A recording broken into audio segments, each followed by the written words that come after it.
This was my first poetic thought, called Peaceweb. Cobwebs on the evergreens and misty fog of an autumn dawn, harbinger of heat, or visual afterglow of a cool fall night. Still, friendly calm, non-threatening to a spider's world, untarnished environment of peace to an unknowing primeval creature, far more cognizant of personal needs than sophisticated humans,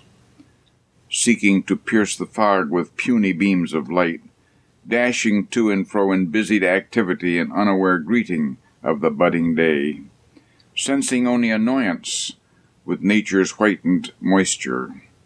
frenetically oriented to achieved and overcome in the presence of an insignificant creature who lives in quiet harmony